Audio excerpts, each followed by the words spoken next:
Everyone, welcome back to my Nudi Kannada YouTube channel. ಯಾರೆಲ್ಲ ಈ ವಿಡಿಯೋವನ್ನು ನೋಡ್ತಿದ್ದೀರಿ, ನನ್ನ ಈ ಯೂಟ್ಯೂಬ್ ಚಾನೆಲ್ ಅನ್ನು ಯಾರೆಲ್ಲ ಸಬ್ಸ್ಕ್ರೈಬ್ ಮಾಡಿಲ್ಲ, ಪ್ಲೀಸ್ ಸಬ್ಸ್ಕ್ರೈಬ್ ಮಾಡಿ, ನನ್ನ ವಿಡಿಯೋಸ್ ಅನ್ನು ನೋಡಿ, ಫಾಲೋ ಮಾಡಿ, ಶೇರ್ ಮಾಡಿ, ಲೈಕ್ ಮಾಡಿ. ಹಾಗೆಯೇ ಈ ನನ್ನ ಯೂಟ್ಯೂಬ್ ಚಾನಲ್ ಅಲ್ಲಿ ನಿಮಗೆ ಡೈಲಿ ಹೊಸ ಹೊಸ ವಿಡಿಯೋಸ್ ನಾನು ಅಪ್ಲೋಡ್ ಮಾಡ್ತಿರ್ತೇನೆ. ಎಸ್ಪೆಷಲಿ ಅಕಾಡೆಮಿಕ್ ಆಲ್ ಗ್ರೇಡ್ಸ್ ಇದು ಟೆಕ್ಸ್ಟ್ ಬುಕ್ಕಿನ ಚಾಪ್ಟರ್ ಎಕ್ಸ್ಪ್ಲನೇಷನ್, ಹಾಗೆಯೇ ಗ್ರಾಮರ್ ಬಗ್ಗೆ, ಸ್ಪೋಕನ್ ಕನ್ನಡ, ಸ್ಪೋಕನ್ ಇಂಗ್ಲಿಷ್ ಎಲ್ಲ ತರಹದ ವಿಡಿಯೋಸ್ಗಳನ್ನು ನಾನು ಅಪ್ಲೋಡ್ ಮಾಡ್ತಿರ್ತೇನೆ. ಸೊ ನೀವು ಮಾಡೋದಿಷ್ಟೇ, ನನ್ನ ಯೂಟ್ಯೂಬ್ ಚಾನಲ್ ಅನ್ನು ಸಬ್ಸ್ಕ್ರೈಬ್ ಮಾಡಬೇಕು. ಯಾರಿಗೆಲ್ಲ ಇದು ಯೂಸ್ಫುಲ್ ಆಗುತ್ತೆ ನಿಮ್ಮ ಫ್ರೆಂಡ್ಸ್ ಸರ್ಕಲ್ ಅಲ್ಲಿ, ನಿಮ್ದು ಫ್ಯಾಮಿಲಿಯಲ್ಲಿ ಶೇರ್ ಮಾಡಿ. ಹಾಗೇನೆ ಇವತ್ತಿನ ಈ ಚಾಪ್ಟರ್ ಅನ್ನು ನಾನು ಸ್ಟಾರ್ಟ್ ಮಾಡ್ತೇನೆ.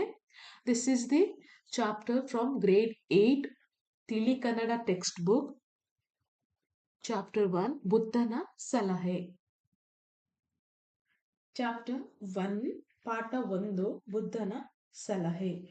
ಬುದ್ಧನ ಸಲಹೆ ಅಂದ್ರೆ ಬುದ್ಧನದು ಸಲಹೆ, ಅವನು ಸಲಹೆ ಕೊಡ್ತಾನೆ ಎಲ್ಲರಿಗೆ ಹೇಗೆ ಜೀವನದಲ್ಲಿ ಬದುಕಬೇಕು ಎಂದು. Let's start now. First para. ಬಹಳ ವರ್ಷಗಳ ಹಿಂದಿನ ಮಾತು ಅಂದರೆ ಮೆನಿ ಇಯರ್ಸ್ ಎಗೋ. ಬಹಳ ವರ್ಷಗಳ ಹಿಂದಿನ ಮಾತು. ಭಾರತದ ಉತ್ತರ ಭಾಗದಲ್ಲಿ ಕಪಿಲವಸ್ತುವೆಂಬ ನಗರವಿತ್ತು. ಭಾರತದ ಉತ್ತರ ಭಾಗ ಅಂದ್ರೆ northern part of India. There was a place named Kapilavastu ಅಂತ ನಗರವಿತ್ತು. ಅದನ್ನು ಶಾಕ್ಯರೆಂಬ ಅರಸು ಮನೆತನದವರು ಆಳುತ್ತಿದ್ದರು. ಯಾರು ಆ ನಗರವನ್ನು ಆಳುತ್ತಿದ್ದರು? ಶಾಕ್ಯರೆಂಬ ಅರಸು. It was ruled by kings of the ಶಾಕ್ಯರೆಂಬನ ಅರಸು ಮನೆತನದವರು ಆಳುತ್ತಿದ್ದರು. ಶಾಕ್ಯರ ಅರಸ ಶುದ್ಧೋಧನನಿಗೆ ಸಿದ್ಧಾರ್ಥನೆಂಬ ಮಗ ಹುಟ್ಟಿದನು. ಏನು ಇಲ್ಲಿ ಶಾಕ್ಯರ ಅರಸ ಅಂದರೆ ಕಿಂಗ್, ಅವನಿಗೆ ಒಬ್ಬ ಮಗ ಹುಟ್ಟಿದನು. ಮಗ ಅಂದ್ರೆ ಸನ್. ಈ son name Siddharth was born to the Shakya king. ಅವನ ಮಗನ ಹೆಸರು ಸಿದ್ಧಾರ್ಥ ಅಂತ. ಆತ ಬೆಳೆದ ಮೇಲೆ ಸನ್ಯಾಸ ಸ್ವೀಕರಿಸಿ ಭಗವಾನ್ ಬುದ್ಧನಾದನು. ಆತ ಬೆಳೆದ ನಂತರ once his son grew up, he embraced the ಸನ್ಯಾಸಿ ಅಂದ್ರೆ ಸನ್ಯಾಸ ಅಂದ್ರೆ ಸೇಜ್ ಸ್ವೀಕರಿಸಿ ಭಗವಾನ್ ಬುದ್ಧನಾದನು. he became Lord Buddha. Second para. ಈಗ ನೇಪಾಳ ದೇಶದಲ್ಲಿ ಸೇರಿ ಹೋಗಿರುವ ಕಪಿಲವಸ್ತು ನಗರದ ಸಮೀಪದಲ್ಲಿ ಹೇಮಕೂಟ ಪರ್ವತವಿದೆ. ಈಗ ಅಟ್ ಪ್ರೆಸೆಂಟ್ ಎಲ್ಲಿ ಲೊಕೇಟ್ ಆಗಿದೆ? ನೇಪಾಳ ದೇಶಕ್ಕೆ ಸೇರಿ ಹೋಗಿರುವ ಕಪಿಲವಸ್ತು ನಗರ. Kapilavastu same the place which is located in present day Nepal. ಇಲ್ಲಿ ಬರುತ್ತೆ ಹೇಮಕೂಟ ಪರ್ವತವಿದೆ. There is a Hemakuta mountain. ಪರ್ವತ ಅಂದ್ರೆ ಮೌಂಟೇನ್. ಆ ಪರ್ವತದಲ್ಲಿ ಹುಟ್ಟಿದ ಗಂಗಾ ನದಿ ದಕ್ಷಿಣಕ್ಕೆ ಕಾಶಿ ನಗರದವರೆಗೆ ಹರಿದು ನಂತರ ಕವಲಾಗಿ ಬಂಗಾಳ ಸಮುದ್ರಕ್ಕೆ ಸೇರುತ್ತದೆ. ಆ ಪರ್ವತದಲ್ಲಿ ಗಂಗಾ ನದಿ ಹುಟ್ಟುತ್ತದೆ. Which river born in that mountain? Ganga river. It born there and will flow towards ದಕ್ಷಿಣಕ್ಕೆ.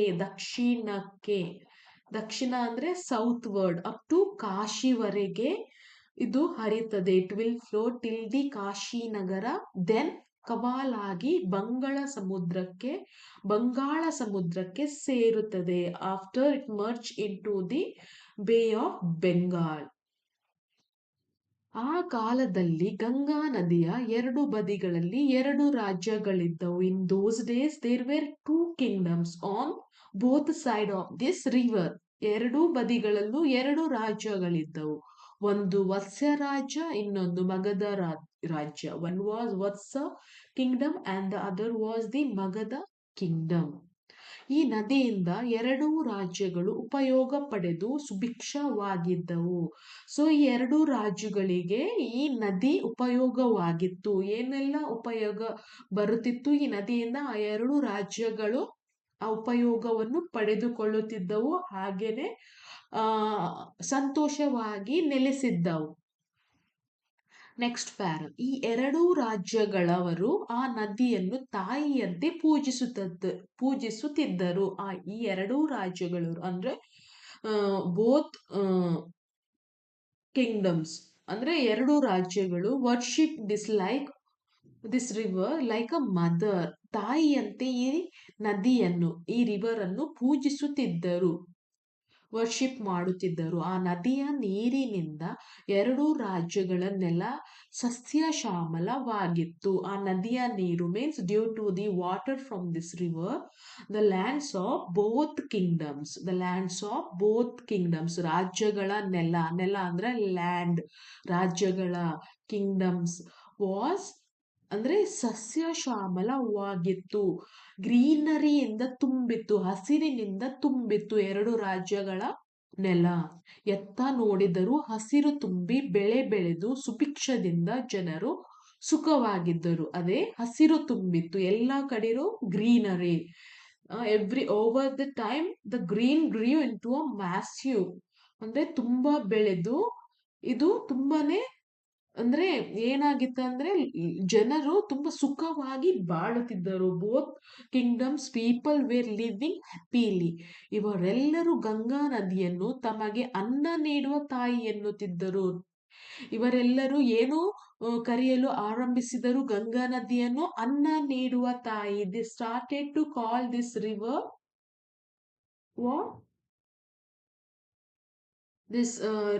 river they started to called Anna Nadi. Anna andre rice. It was giving they everything whatever they wanted. So they started to call it Anna Neduva Nadi. ಆದರೆ ಅವರಿಬ್ಬರಲ್ಲೂ ಕ್ರಮೇಣ ಸ್ವಾರ್ಥ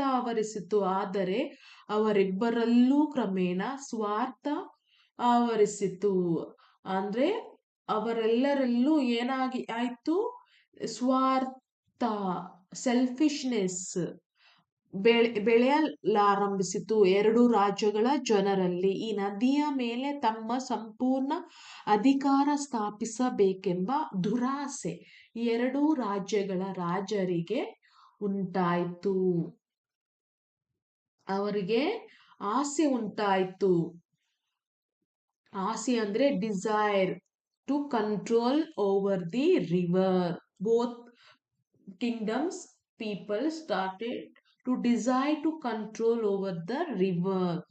next para, ಅವರು ಯುದ್ಧಕ್ಕೆ ನಿಂತಾಗ ಬುದ್ಧ ಭಗವಾನ್ ಅಲ್ಲಿಗೆ ಬಂದ. ಅವರು ಯುದ್ಧ ಮಾಡಲು ಪ್ರಾರಂಭ ಮಾಡಿದಾಗ ಅಲ್ಲಿಗೆ ಬುದ್ಧ ಭಗವಾನ್ ಬಂದ. as they started for war, as they get ready for war, Lord Buddha arrived at the place. ಆತ ಯುದ್ಧಕ್ಕೆ ಸಿದ್ಧರಾದ ಎರಡೂ ಕಡೆಯ ಸೈನ್ಯಗಳನ್ನು ನೋಡಿ ಅವುಗಳ ನಡುವೆ ನಿಂತುಕೊಂಡ. ಅವನು ಏನು ಮಾಡಿದ? he stood right between the two armies that were prepared to fight. Buddha ದೇವನನ್ನು ನೋಡಿ ಎರಡೂ ಕಡೆಯವರು ಸ್ವಲ್ಪ ಹಿಂದಕ್ಕೆ ಸರಿದರು. seeing Lord Buddha, both sides people step back a little. ಹಿಂದಕ್ಕೆ ಸರಿದರು. ಬುದ್ಧ ದೇವನು ಎರಡೂ ರಾಜ್ಯರನ್ನು, ಮಂತ್ರಿಗಳನ್ನು ಹಾಗೂ ಇತರ ಅಧಿಕಾರಿಗಳನ್ನು ತನ್ನ ಬಳಿಗೆ ಕರೆದು ಎಲ್ಲರಿಗೂ ಕೇಳಿಸುವಂತೆ ಗಟ್ಟಿಯಾಗಿ ಕೇಳಿದ. ಏನಂತ ಕೇಳಿದವನು ಯಾರು? ಬುದ್ಧ ದೇವನು ಎರಡೂ ರಾಜ್ಯಗಳ ರಾಜರನ್ನು, ಮಂತ್ರಿಗಳನ್ನು ಹಾಗೂ ಇತರ ಅಧಿಕಾರಿಗಳನ್ನು ತನ್ನ ಬಳಿಗೆ ಕರೆದು ಎಲ್ಲರಿಗೆ ಕೇಳಿಸುವಂತೆ ಗಟ್ಟಿಯಾಗಿ ಕೇಳಿದ. He called the king's ministers and other officials of both kingdoms to him and asked loudly so everyone could hear, ನೀವು ಯುದ್ಧ ಮಾಡಲು ಏಕೆ ಸಿದ್ಧರಾಗಿದ್ದೀರಿ? Why are you preparing to fight a war ಅಂತ ಬುದ್ಧ ದೇವನು ಎರಡು ರಾಜ್ಯಗಳ ಜನರನ್ನು ಕೇಳಿದ.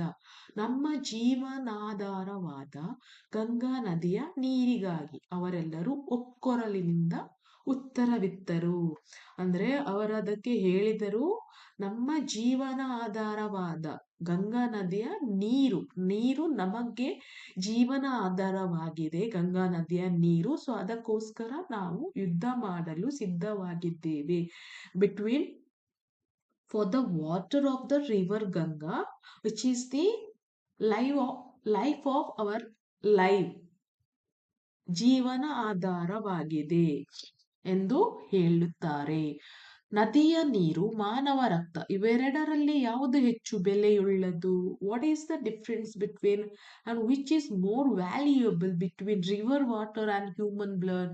ನದಿಯ ನೀರು ಅಂದ್ರೆ ರಿವರ್ ವಾಟರ್, ಮಾನವ ರಕ್ತ ಹ್ಯೂಮನ್ ಬ್ಲಡ್, ರಕ್ತ ಬ್ಲಡ್, ಇದರಲ್ಲಿ ಯಾವುದು ಹೆಚ್ಚು ಬೆಲೆಯುಳ್ಳದು? ಮೋರ್ ವ್ಯಾಲ್ಯೂಯಬಲ್, ಯಾವುದು ತುಂಬಾ ಬೆಲೆಯುಳ್ಳದು ಅಂತ ಕೇಳುತ್ತಾರೆ. ಅದಕ್ಕೆ ಮನುಷ್ಯನ ರಕ್ತ ನದಿ ನೀರಿಗಿಂತ ತುಂಬಾ ಬೆಲೆಯುಳ್ಳದ್ದು. ಎರಡೂ ಕಡೆಯವರಿಂದ ಉತ್ತರ ಬಂತು. ಅದಕ್ಕೆ ಪ್ರತ್ಯುತ್ತರವಾಗಿ ಅವರು ಹೇಳಿದ್ದು, ಮನುಷ್ಯನ ರಕ್ತ ನೀರಿಗಿಂತ ತುಂಬಾ ಬೆಲೆಯುಳ್ಳದು. Human blood is much more valuable than the river water. They replied from both sides. ಹಾಗಾದರೆ ನೀವು ಕಡಿಮೆ ಬೆಲೆ ಇರುವ ನೀರಿಗಾಗಿ ಅದಕ್ಕಿಂತಲೂ ಅಮೂಲ್ಯವಾದ ರಕ್ತವನ್ನು ಹರಿಸಲು ಏಕೆ ಸಿದ್ಧರಾಗಿದ್ದೀರಿ? ಹಾಗಾದರೆ ಅವರು ಕೇಳ್ತಾರೆ, ನಿಮ್ಗೆ ಗೊತ್ತುಂಟು ಜೀವದ ಬೆಲೆ ನೀರಿಗಿಂತ ಅಮೂಲ್ಯವಾದದ್ದು ಅಲ್ವಾ? ಹಾಗಾದ್ರೆ ಯಾಕೆ ನೀವು ಆ ರಕ್ತವನ್ನು ಹರಿಸಲು ಸಿದ್ಧರಾಗಿದ್ದೀರಿ? Then why are you ready to shed blood which is far more precious for water that is of lesser value? Buddha questioned them back.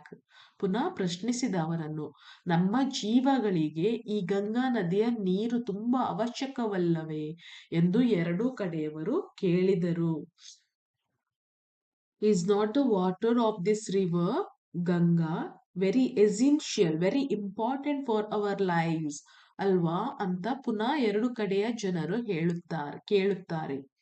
ಅದಕ್ಕೆ ನೀವು ಜೀವಿಸಬೇಕೆಂದಿದ್ದಿರಲ್ಲವೇ, ಮತ್ತೆ ಸಾಯಲೇಕೆ ಸಿದ್ಧರಾಗಿದ್ದೀರಿ ಎಂದು ಕೇಳಿದ ಬುದ್ಧ. You want to live don't you? Then why are you ready to die? ನಿಮ್ಗೆ ಜೀವಿಸಬೇಕಲ್ವಾ, ಮತ್ತೆ ಯಾಕೆ ನೀವು ಸಾಯಲು ಸಿದ್ಧರಾಗಿದ್ದೀರಿ ಅಂತ ಕೇಳುತ್ತಾರೆ ಬುದ್ಧ. ಎರಡು ರಾಜ್ಯದ ಮಂತ್ರಿಗಳು ಹೀಗೆ ಹೇಳಿದರು. ಅದಕ್ಕೆ ಉತ್ತರ ಕೊಟ್ಟು ಎರಡು ರಾಜ್ಯದ ಜನರು ಏನಂತ ರಿಪ್ಲೈ ಮಾಡ್ತಾರೆ? ಸ್ವಾಮಿ, ಎರಡೂ ರಾಜ್ಯಗಳ ನಡುವೆ ದ್ವೇಷ ಅಸೂಯೆಗಳಿಂದ ಪರಿಸ್ಥಿತಿ ವಿಷಮಿಸಿದೆ. ಏನಾಗಿದೆ ಸ್ವಾಮಿ? ಏನಾಗಿದೆ lord? The situation has worsened due to hatred and jealousy between the two states. ಜಾಸ್ತಿ ಏನಾಗಿದೆ? ದ್ವೇಷ ಅಸೂಯೆ, hatredness, ಅಸೂಯೆ, jealousy. Due to this, that what happened? The situation has worsened because of the ದ್ವೇಷ and ಅಸೂಯೆ. ಇದಕ್ಕೆ ಪರಿಹಾರವೇ ಇಲ್ಲ. There is no solution to this. No solution, ಪರಿಹಾರ, ನೋ ಸೊಲ್ಯೂಷನ್. ಈಗ ಯುದ್ಧದ ಹೊರತು ಬೇರೆ ದಾರಿ ಇಲ್ಲ. So there is no way except war. No way, ಬೇರೆ ದಾರಿ ಇಲ್ಲ ಎಕ್ಸೆಪ್ಟ್ ವಾರ್. ಬುದ್ಧ ದೇವನಕ್ಕೂ, ನೀವು ದ್ವೇಷದಿಂದ ದ್ವೇಷವನ್ನು ಜಯಿಸಲು ಹೋದರೆ ಕೊನೆಗೆ ನಿಮಗೆ ಉಳಿಯುವುದು ಈರ್ಷೆಯೇ. ಅದಕ್ಕೆ ಬುದ್ಧ ದೇವ ಸ್ಮೈಲ್ಡ್, ನಕ್ಕು, and said, if you try to hatred with hatredness, ನೀವು ದ್ವೇಷವನ್ನು ದ್ವೇಷದಿಂದಲೇ ಜಯಿಸಲು ಹೋದರೆ ಕೊನೆಗೆ ನಿಮಗೆ ಉಳಿಯುವುದು ಈರ್ಷೆ. In the end only misery will remain for you. ಈರ್ಷೆ ಅಂದ್ರೆ ಮಿಸರಿ. ಇವುಗಳಿಂದ ಜೀವಿಗಳಿಗೆ ದುಃಖವೇ ಹೊರತು ಸುಖವಿಲ್ಲ. This brings only sorrow, sadness to living beings and not happiness. Not happiness, ಸುಖವಲ್ಲ. ಈಗ ಸುಖವಾಗಿರುವ ನೀವು ದುಃಖ ತಂದುಕೊಳ್ಳುವ ಮಾರ್ಗ ಇದು ಎಂದಾಗ ಎರಡು ಕಡೆಯ ರಾಜರು ತೆಪ್ಪಗಾದರು. ಅವರು ಇವುಗಳಿಂದ ಏನು ಹೇಳ್ತಾರೆ, ಈಗ ಸುಖವಾಗಿರುವ ನೀವು, ಈಗ ಸುಖವಾಗಿದ್ದೀರಿ, ನಾವು ಯು ಪೀಪಲ್ ಆರ್ ಹ್ಯಾಪಿ, ನೀವು ದುಃಖ ತಂದುಕೊಳ್ಳುವ ಮಾರ್ಗ ಇದು. Currently, you are happy, and this is a way to bring sorrow upon yourselves. This is the marga ಅಂತ ಹೇಳಿದಾಗ ಎರಡು ಕಡೆಯ ರಾಜರು ತೆಪ್ಪಗಾದರು. Hearing this, the kings of both sides felt guilty. ತೆಪ್ಪಗಾದರು. They asked, ಅವರು ಕೇಳಿದರು, ಹಾಗಾದರೆ ಏನು ಮಾಡಬೇಕೆನ್ನುತ್ತೀರಿ ಭಗವಾನ್? Then what do you want us to do, Lord? They asked to Buddha ಭಗವಾನ್. ಮನುಷ್ಯ ಸುಖವಾಗಿ ಜೀವಿಸಲು ನೀರು, ಗಾಳಿ, ಆಹಾರ ಎಲ್ಲವೂ ಮುಖ್ಯವಾದಂತೆ ಶಾಂತಿಯು ಅಷ್ಟೇ ಮುಖ್ಯ. ಏನ್ ಹೇಳ್ತಾರೆ ಅವರು? Just as water, air, food, ನೀರು ವಾಟರ್, ಗಾಳಿ ಏರ್, ಆಹಾರ ಫುಡ್ ಎಲ್ಲವೂ ಮುಖ್ಯವಾದಂತೆ, as everything is important for human being to live happily, ಅಷ್ಟೇ ಮುಖ್ಯ ಯುದ್ಧದಿಂದ ಶಾಂತಿ ನಾಶವಾಗುತ್ತದೆ. ಶಾಂತಿ because of due to war peace will destroy. ನೀವೇ ಕೈಯಾರೆ ನಿಮ್ಮ ಸುಖ ನಾಶ ಮಾಡಿಕೊಳ್ಳುವುದನ್ನು ಬಿಟ್ಟು ವಿವೇಕ ತಂದುಕೊಂಡು ಸುಖವಾಗಿರಿ. If you give up destroying your own happiness with your own hands and find wisdom, peace will follow. ಪ್ರಕೃತಿ ಜೀವಿಗಳಿಗೆ ವರವೇ ಹೊರತು ಶಾಪವಲ್ಲ. ಪ್ರಕೃತಿ peace and happiness will only be achieved when the blessings is shared equally among all living beings. ಆ ವರವನ್ನು ಸರ್ವ ಮಾನವರು ಸಮಾನಾಗಿ ಹಂಚಿಕೊಂಡಾಗ ಎಲ್ಲರಿಗೂ ಸುಖ ಶಾಂತಿ ಸಿಗುತ್ತದೆ ಎಂದು ಬುದ್ಧದೇವ ಬೋಧಿಸಿದ. ಹಿ ಪ್ರೀಚ್ಡ್. ಎರಡೂ ಕಡೆಯ ರಾಜರಿಗೆ ಈ ಸಲಹೆ ಸತ್ಯವೆನಿಸಿತು. ನಾವು they felt true the kings of both sides. ಎಲ್ಲರೂ ಬುದ್ಧದೇವನಿಗೆ ನಮಸ್ಕರಿಸಿ ಯುದ್ಧ ಬೇಡವೆಂದು ತಮ್ಮ ತಮ್ಮ ಊರಿಗೆ ಹೊರಟರು. So they return to their respective towns. They decided to stop the war and return to their towns. ಅಂದಿನಿಂದ ಆ ಎರಡೂ ರಾಜ್ಯದ ಜನರು ಸ್ನೇಹದಿಂದ ಸುಖವಾಗಿದ್ದರು. From that day on the people of both kingdoms lived happily in friendship. ಸ್ನೇಹದಿಂದ ಅವರು ಸುಖವಾಗಿದ್ದರು.